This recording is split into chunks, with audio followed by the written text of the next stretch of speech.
When she returned to the car, it was already late afternoon, and at the very same moment that she was putting the key in the car door, Professor Avenarius, in swimming trunks, approached the jacuzzi where I was already sitting in the warm water, being bombarded by the violent currents under the surface.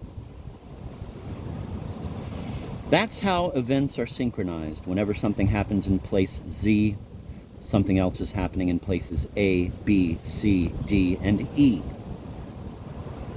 Quote, "At the very moment that," end of quote, is a magic sentence in all novels. A sentence that enchants us when we read The Three Musketeers, the favorite novel of Professor Avenarius, to whom I said in lieu of a greeting, "At the very moment that you stepped into the pool, the heroine of my novel finally turned the ignition key to begin her drive to Paris." "A wonderful coincidence," said Professor Avenarius, visibly pleased, and he submerged himself. Of course, billions of such coincidences take place in the world every second.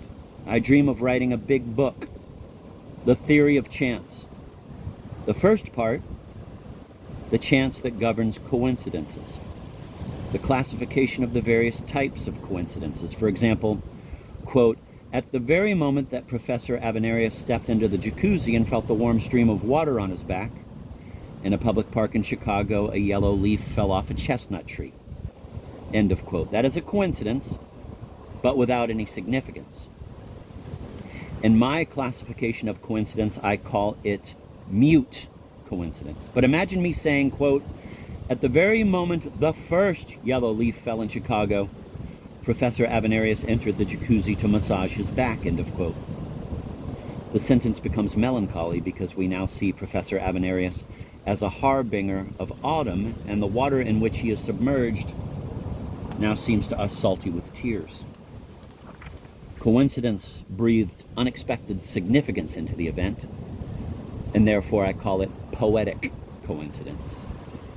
But I could also say what I told you when I saw you just now, quote, "Professor Avenarius submerged himself in the jacuzzi at the very moment that, in the Swiss Alps, Agnes started her car," end of quote. That coincidence cannot be called poetic because it gives no special significance to your entrance into the pool.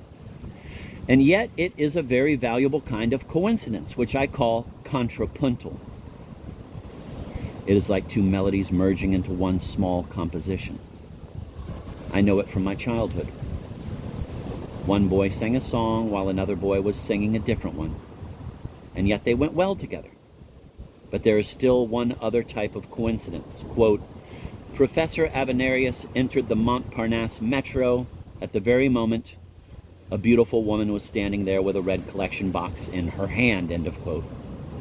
That is the so-called story-producing coincidence adored by novelists.